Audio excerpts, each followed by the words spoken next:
सुहाग रात के दिन ही रच डाली थी साजिश, राजा की मां ने खोली पोल, 3 गलती करके फंस गई सोनम। मौत से 10 मिनट पहले राजा ने अपनी मां को फोन पर क्या बोला था? आखिरी सांस तक लड़ता रहा राजा खाई से, इसके बाद जिंदा सोनम ने ही फेंका था।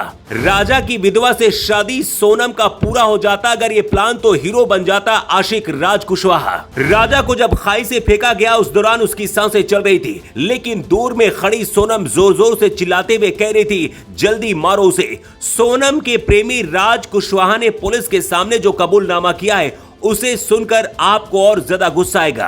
राज कुशवाहा ने पुलिस के सामने कबूल किया है कि सोनम के साथ उसका पिछले 4 से 5 माह का अफेयर था। राज कुशवाहा दूसरी जाति का था, इसलिए सोनम का परिवार उसकी शादी अपनी जाति में करना चाहता था, इसलिए सोनम ने राजा से शादी करने के लिए हाँ कर दिया था। राज कुशवाहा ने पुलिस के सामने कबूलते हुए कहा है कि सोनम ने शादी करने से पहले तय कर लिया था कि शादी के बाद राजा रघुवंशी को मारकर मेरे साथ रहने लगेगी। सोनम ने प्रेमी राज कुशवाहा से कहा था कि जब मैं विधवा हो जाऊं फिर तुम मुझसे शादी कर लेना, तब मेरे परिवार वाले भी हमारी शादी के लिए मान जाएंगे। मतलब ये बिल्कुल हिंदी फिल्म की स्क्रिप्ट की तरह पूरा प्लान था। राजा और सोनम की 11 मई को शादी हुई। सोनम परिवार में घुल मिल गई और कभी अपनी साजिश का शक नहीं होने दिया। 16 मई को सुपर कॉरिडोर के कैफे में राजा की हत्या की साजिश रची गई। प्रेमी राज कुशवाहा ने अपने दोस्त विशाल चौहान, आकाश राजपूत और आनंद कुर्मी को साथ में लिया। उसी रात 6 घंटे तक फोन पर सोनम को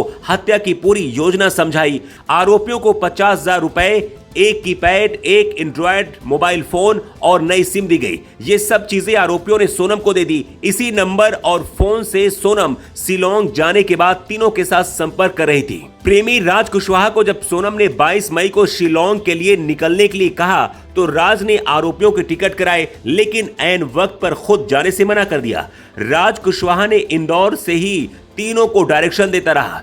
इसके बाद राजा के अंतिम संस्कार में भी शामिल हुआ ताकि किसी को शक न हो। राजा कुशवाहा की प्लानिंग अच्छी थी, लेकिन सोनम ने 3 सबसे बड़ी गलतियां कर दी। सोनम ने सबसे पहली गलती ये कर दी कि परिवार को बिना बताए शिलोंग के टिकट बुक कर दिए थे। राज कुशवाहा की कॉल डिटेल में बार बार सोनम का नाम आ रहा था। तीसरी गलती ये थी कि पुलिस को गुमराह करने के लिए अपनी जैकेट फेंक दी। इसके बाद मेघालय पुलिस ने जब सारी कड़ियों को एक दूसरे से जोड़ा तो शक की सुई सोनम की तरफ गई। सोनम राजा को शिलोंग तक लेकर तो पहुंच गई थी, लेकिन सुनसान इलाके में कैसे लेकर जाए इसके लिए नई साजिश रची। दोपहर में सोनम ने फोटोशूट के बहाने राजा को सुनसान जगह ले गई। आरोपियों ने पुलिस को यह भी बताया कि पहाड़ी पर चढ़ाई बहुत थी और पीछा करने में ही वो बहुत ज्यादा थक गए थे। उन्होंने सोनम से कहा था कि वो राजा को मार नहीं पाएंगे। इसके बाद सोनम ने उन्हें कहा कि मैं तुम्हें 20 लाख रुपए दूंगी। जब आरोपी राजा और सोनम के पास पहुंचे तब राजा को इस बात की बिल्कुल भी भनक नहीं थी। जब आरोपियों ने राजा के पास जाकर